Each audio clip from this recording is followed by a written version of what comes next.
우리의 생각과 다르고 하나님의 뜻은 우리의 뜻과 다릅니다. 또한 하나님의 가시는 뜻한 바는 우리가 원하는 뜻한 바하고 또 다를 수도 있습니다. 어떻게 우리가 하나님의 생각을 우리의 좁은 생각으로 좁은 마음으로 우리가 어떻게 알 수가 있겠습니까? 그러나 하나님, 주님께서 분명히 우리의 언어로 우리에게 말씀하신 것이 있사오니 이 말씀을 통해서 하나님의 소리를 듣기를 원합니다. 혹시 제가 부족하여 하나님의 그 뜻하신 바를 온전히 전하지 못할지라도 하나님께서 성령께서 함께하여 주셔서 이 말씀이 우리들의 삶 속에 힘이 되고 또한 우리들의 삶 속에서 이 말씀으로 살아갈 때 부족함이 없도록 함께하여 주시옵소서. 듣는 자 전하는 자 모두가 한 마음으로 주의 말씀을 듣겠습니다.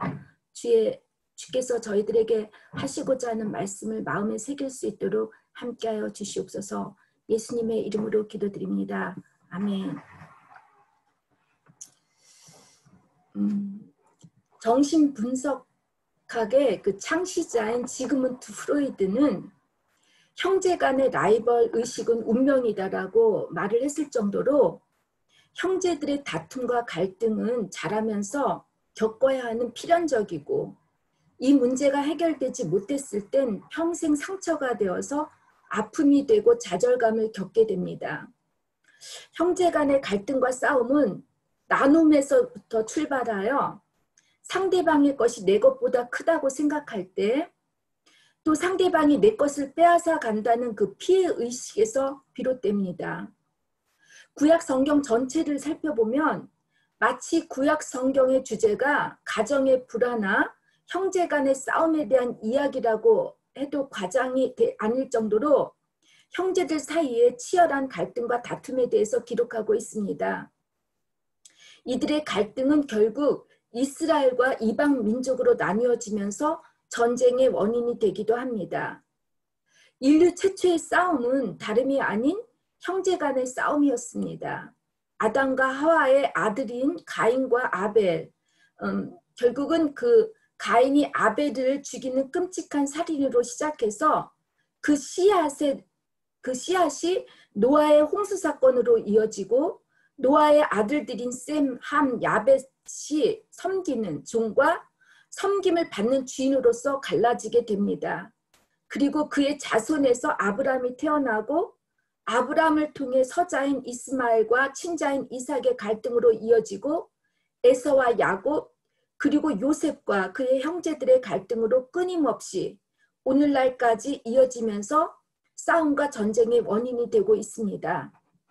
프랭크 설로웨이 같은 심리학자는 형제들의 갈등은 누가 먼저 태어났느냐, 즉 출생 순서에 따라서 형제들의 성격이 형성되고 다르게 발달된다라고 봤습니다. 이렇게 형제들 사이의 감정은 아주 미미하고 복잡합니다.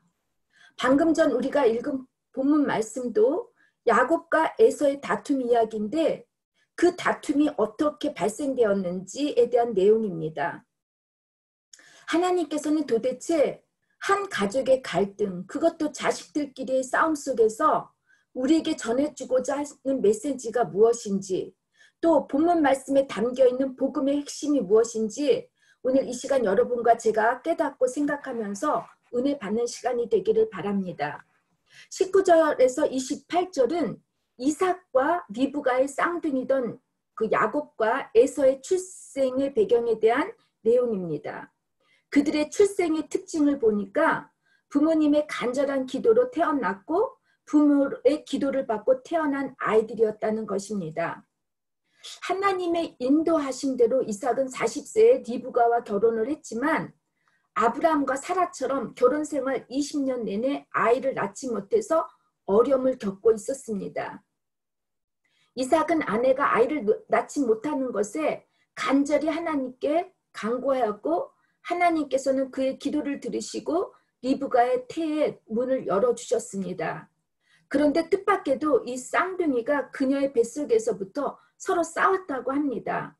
얼마나 이들이 싸웠는지 히브리어 그 라차츠라는 말을 사용했는데 이는 두개골이 부서질 정도로 잔인하게 격하게 싸웠다는 뜻입니다. 때문에 리브가는 하나님께 왜 이 둘이 싸우는지를 물어봤습니다. 여자들은 자녀들이 속을 썩이면 제일 먼저 하나님께 무릎을 꿇어요. 남자들은 반면에 건강 문제나 직장 문제가 생기게 되면 하나님을 간절히 찾게 됩니다. 속썩이는 자식들을 둔 부모님들에게는 그동안 하나님의 관계가 소홀했고 기도 생활을 게을리 했기 때문에 하나님께서 주신 경고의 사인으로 받아들이시고 너무 좌절하지 않으셨으면 합니다.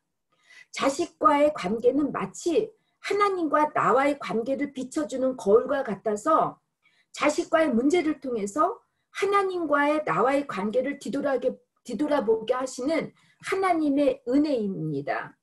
그래서 자식이 좀 속을 썩일 때 얼른 빨리 깨달으시기 바랍니다. 이것은 내가 하나님과의 관계가 뭔가 소홀했거나 옳지 못했다라고 보시고 여러분들이 빨리 깨닫고 돌아오시면 아이들의 속 썩이는 것들이 그 문제들이 해결될 줄 믿습니다.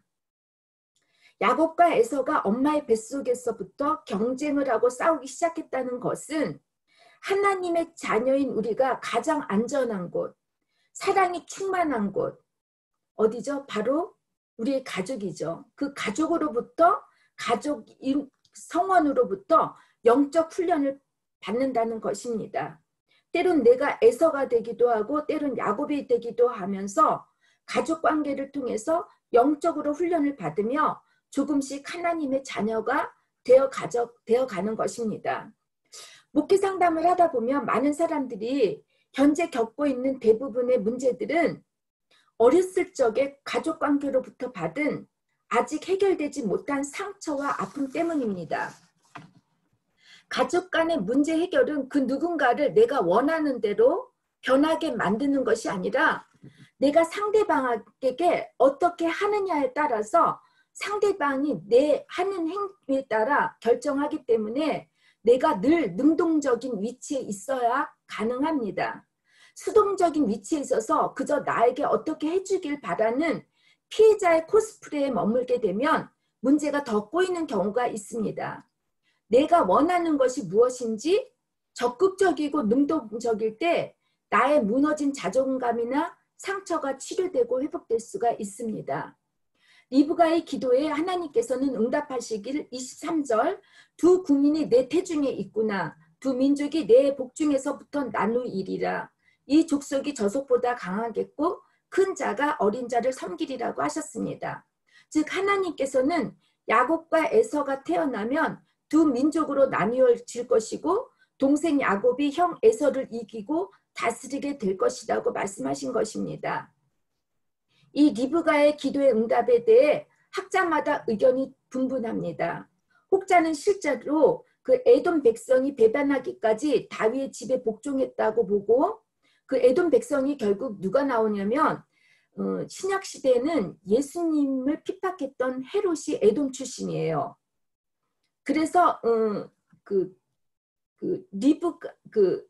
기도의 응답이 두 민족 두 국민이라고 해석하기도 하고 다른 혹자는 에서가 그의 생애 중 야곱을 섬기지 않았고 도리어 야곱이 형으로부터 장자권을 빼앗고 도망 다녔기 때문에 섬김을 받은 것이 아니라 용서를 구해야 하는 처지에 놓여 있었기에 한 개인이나 민족에 대한 편협된 시각에서 벗어나야 한다고 해석을 하는 경우도 있습니다. 또한 이 말씀 때문에 지금까지도 하나님의 절대적 선택에 대한 그 논쟁이 일어나고 있습니다. 그게 뭐죠? 예정론과 자유의지론이죠. 알미니우스라고 하죠. 이 주장들이 끊임없이 논쟁되고 있습니다. 우리가 태어나기도 전에 하나님께서는 누구는 선택하여 구원에 이르게 하시고 누구는 버리셨다는 그 예정론이나 만약 처음부터 멸망받는 자가 자기 죄 때문에 아니라 하나님이 버리셨기 때문에 그 신학적 용어로 유기라는 말을 써요. 유기. 그래서 본래부터 그런 자는 자기에게 책임이 없는 것이 아닌가라고 하면서 예정론을 부정하는 자유의지론을 주장하는 분들이 있습니다. 자유의지론을 주장하는 분들은 하나님께서 인간을 창조하실 때부터 자유의지를 주셨기 때문에 우리의 선택에 의해서 구원과 심판을 결정할 수 있다고 보고 있습니다. 사도 바울의 신학을 보면 절대적 선택 예정론이나 자유의지론 양쪽을 다 주장하는 것 같습니다. 로마서 9장과 갈라디아서 3장에 보면 하나님의 그 절대적 선택에 대한 강조보다는 주권적 은혜를 강조하고 있습니다. 사도 바울은 야곱과 에서가 쌍둥이라는 똑같은 조건 속에서 아직 낳지도 아니하고 선악을 구별할 수 없는 무능력한 존재에 있었기 때문에 행위로서 이미 선택을 받은 것이 아니라 아무런 조건 없이 선택해 주시는 하나님의 주권적 은혜가 있다는 거라고 봤습니다. 이처럼 하나님의 은혜는 모든 사람에게 주어진 하나님의 약속이었고 누구든지 이 약속을 무조건적으로 받을 수 있기에 어떠한 사람도 하나님의 은혜의 범주에 제외시키는 일은 있을 수 없다고 하면서 복음이 유대인만이 아니라 이방인에게도 열려 있음을 강조했습니다. 제가 늘 설교를 할 때마다 칼 바르트의 이야기가 이렇게 떠올립니다. 이 칼 바르트는 인간이 불완전한 존재이기 때문에 완전한 하나님의 말씀을 왜곡시킬 수 있다고 봤습니다. 설교자가 하나님의 말씀을 해석하고 또 선포할 때 하나님의 말씀이 인간의 언어에 의해 제한되거나 왜곡될 수가 있다고 봤어요. 그래서 하나님의 의도의 뜻을 우리의 제한된 언어로 다 표현할 수 없다고 합니다.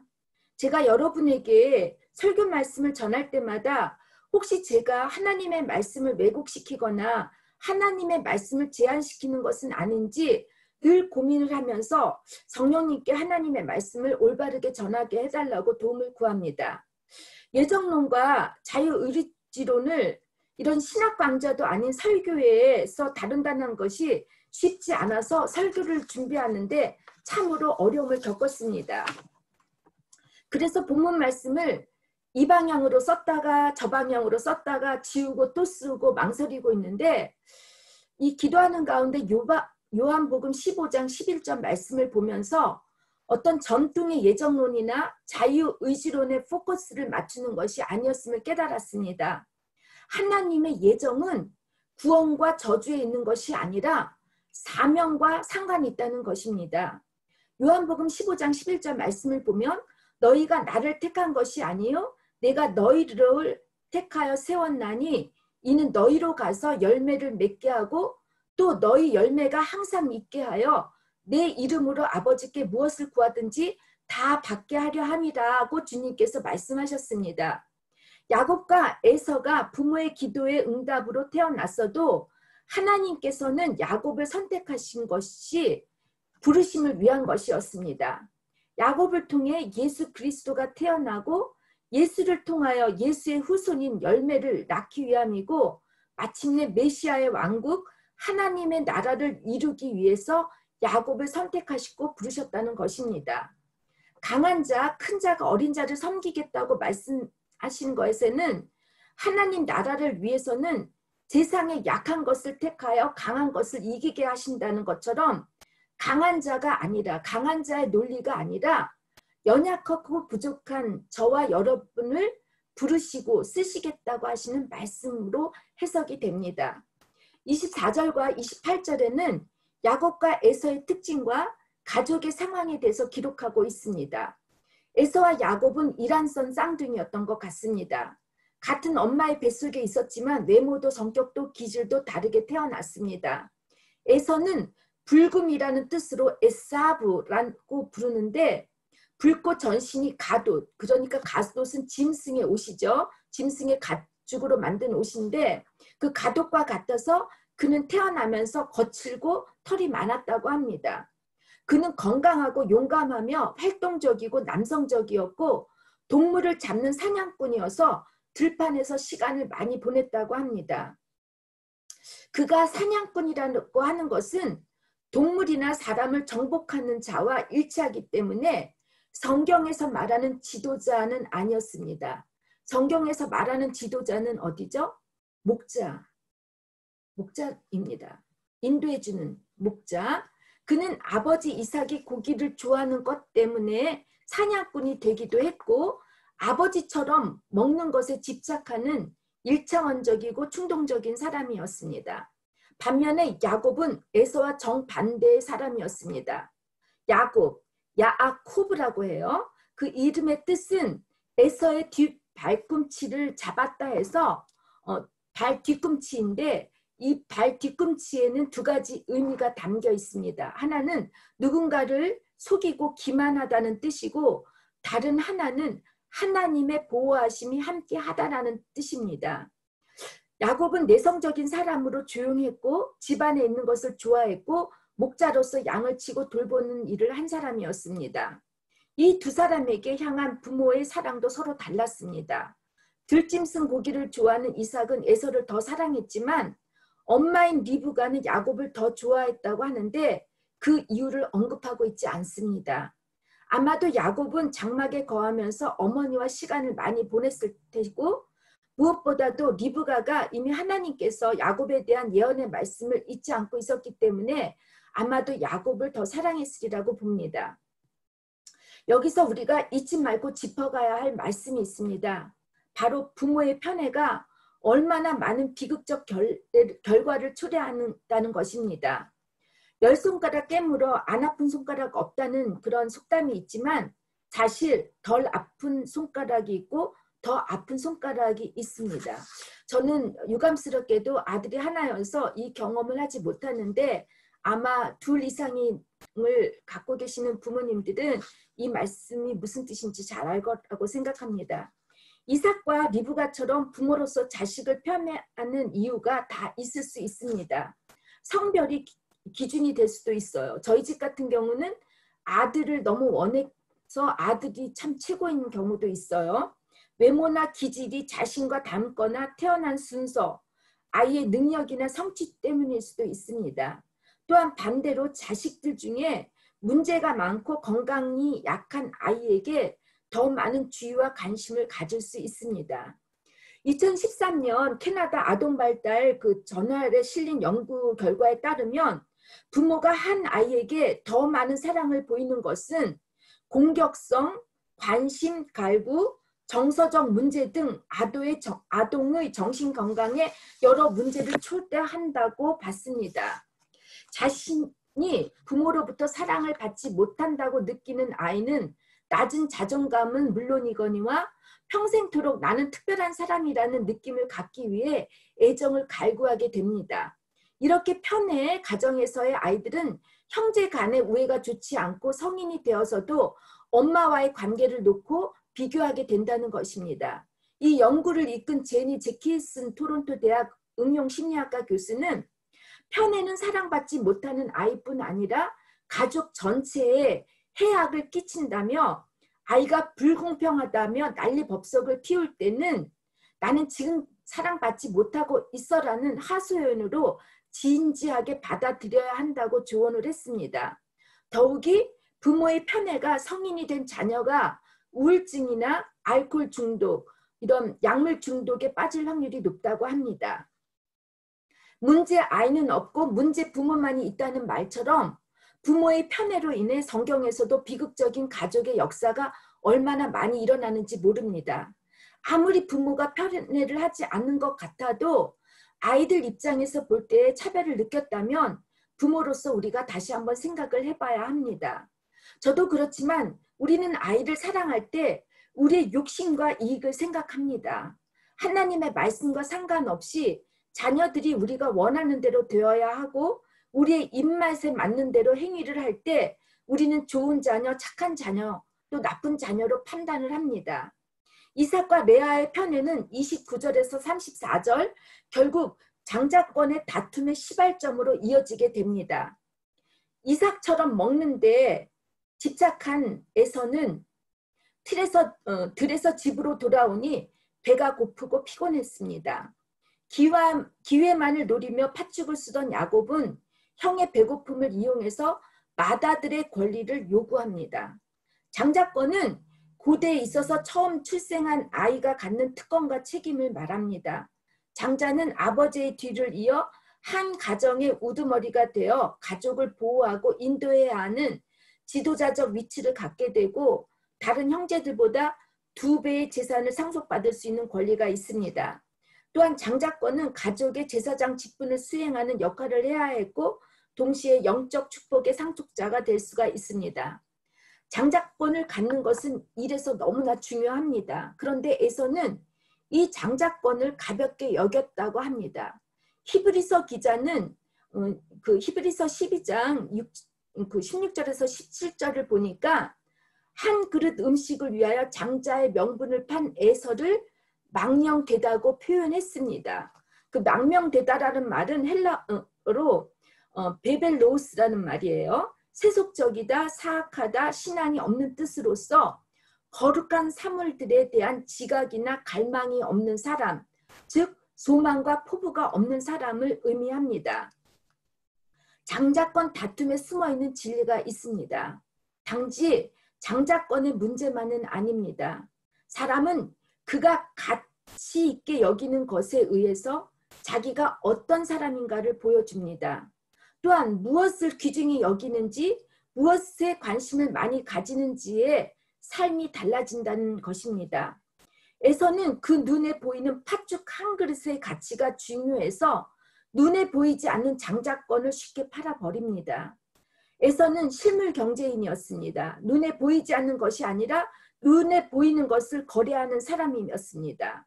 계산기를 두드리고 숫자가 많아야 숫자를 중요시 여기는 사람이었습니다. 여러분, 우리들의 모습은 어떻습니까? 때론 하나님의 말씀과 신앙생활보다는 현실적인 이익이나 육신의 정욕, 안목의 정욕인 팥죽에 우리의 믿음을 팔고 있지는 않습니까? 선악가가 그랬듯이 눈에 보이는 것은 먹음직스럽고 보기도 좋아서 갖고 싶은 욕구를 충동시키고 유혹을 합니다. 배고프고 피곤한 상태에서 팥죽 한 그릇은 에서에게 커다란 유혹이었고 달콤한 타협이었을 것입니다. 우리가 신앙생활을 할 때 이런 팥죽의 유혹을 받게 됩니다.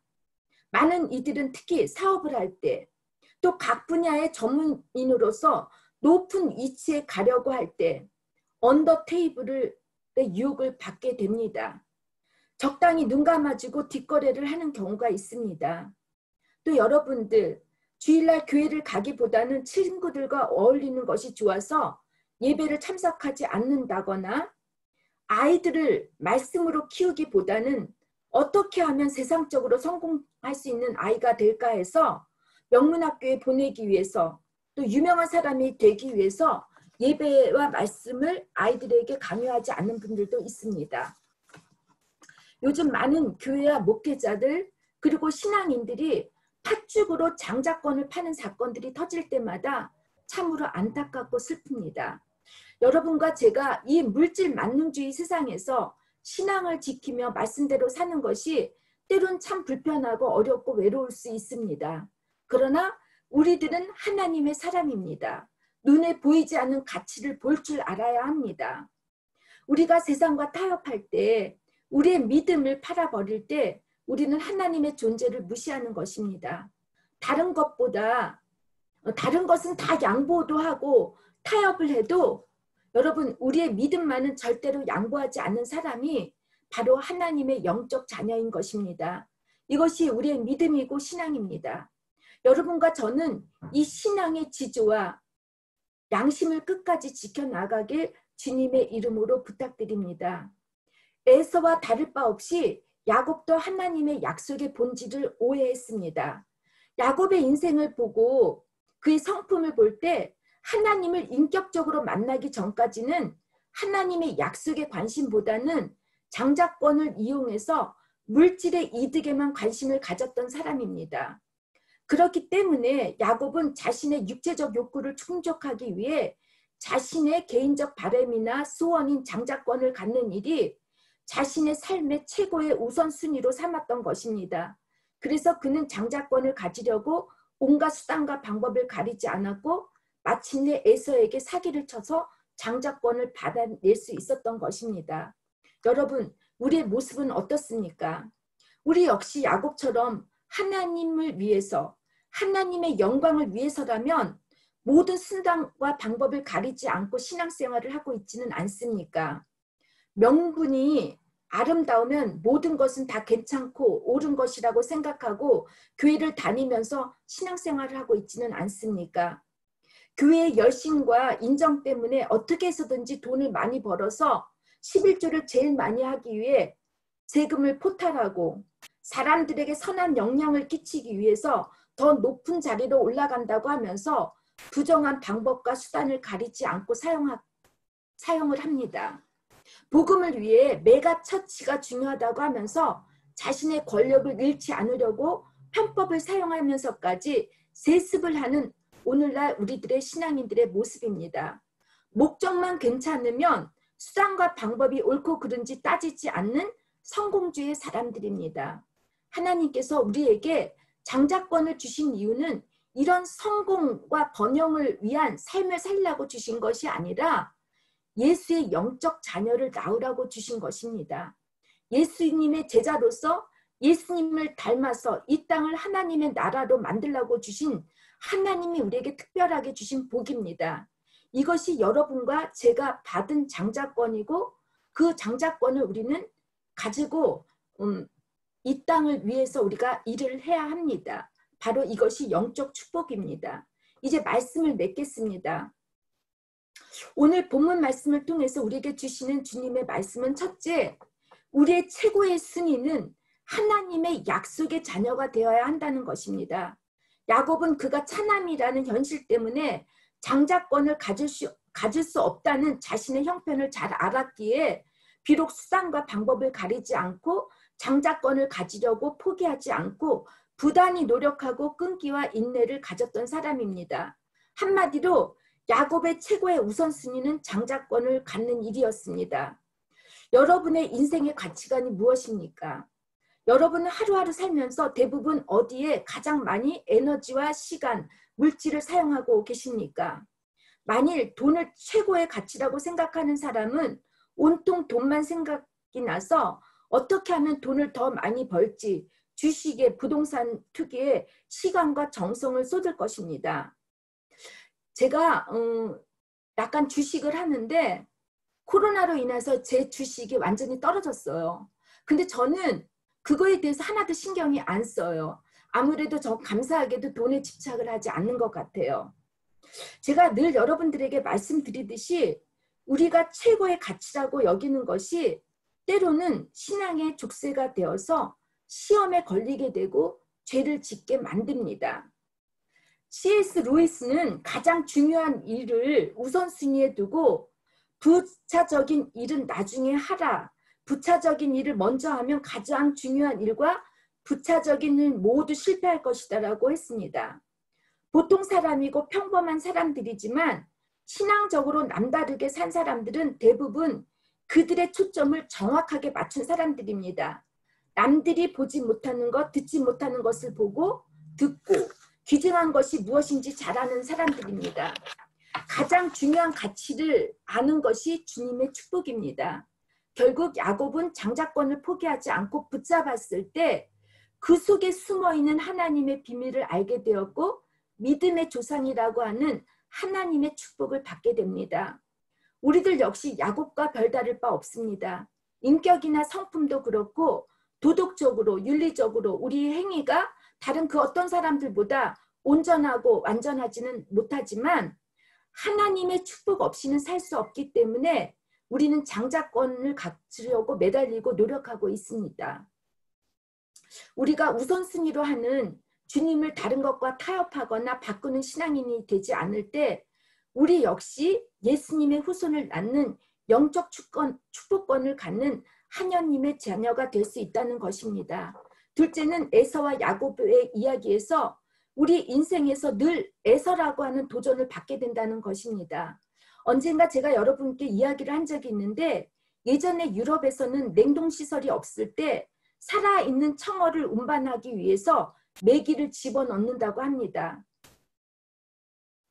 이스라엘의 역사를 보면 야곱의 후손들이 에서의 후손들로부터 끊임없는 도전을 받습니다.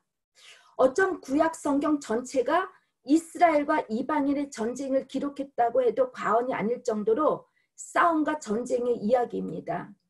하나님의 자녀들은 늘 에서의 도전과 고난을 받게 됩니다. 그런데 그 에서, 매기와 같은 그 에서를 통해서 우리는 늘 믿음을 잃지 않고 우리들의 믿음이 살아있게 되고 또 그렇게 살아있으면서 우리들은 하나님을 닮아가는 주님의 제자로 닮아가는 성숙한 신앙인들로 성장하는 것입니다. 여러분 중에 혹시 인간관계 때문에 힘드신 분들이 있다면 아, 에서가 나를 공격하는구나. 아, 에서가 나의 매기이구나. 아, 나를 하나님께서 더 성숙하게 만드시려고 하시는 거다 생각하고 하나님의 뜻에 순종하면서 여러분 지혜롭게 잘 이어가 나가시기를 주님의 이름으로 축원합니다. 이제 다 같이 기도하겠습니다. 하나님, 저희들이 주님으로부터 장자권, 축복권을 받았습니다. 우리는 야곱처럼 그렇게 노력을 하지 않고 수단과 방법을 가리지 않았어도 주님의 십자가를 통해서 존스트 공짜로 저희들은 받았습니다. 하나님, 저희들이 이 받은 축복권에 대한 그 자존감이 사라질 때가 있습니다. 하나님의 자녀로서 우리는 세상과 적당하게 타협하면서 내가 하나님의 자녀라고 하는 것을 고백하지도 못할 정도로 부끄러워할 때가 있습니다. 그러나 하나님, 저희들은 그 영적 축복권을 갖고 있는 하나님의 자녀이기 때문에 이 자존감을 잃지 않고 살아갈 수 있게 하시고 무엇보다도 하나님, 저희들 삶 속에 에서와 같은 그 도전이 있을 때마다 우리 멈추지 말고 그 시험에 빠져서 죄짓지 말고 하나님, 우리들이 더 주님을 바라보며 주님의 자녀로 성숙할 수 있도록 인도하시고 도와주시옵소서. 감사하고 예수님의 이름으로 기도드립니다. 구원하시는 예수 그리스도의 은혜와 하늘과 땅을 지으시고 지금도 통치하시는 무한하신 하나님의 사랑과 성령의 감화와 감동하심과 교통하심이 이제로부터 영원히 함께 하시기를 간절히 축원하옵나이다. 아멘.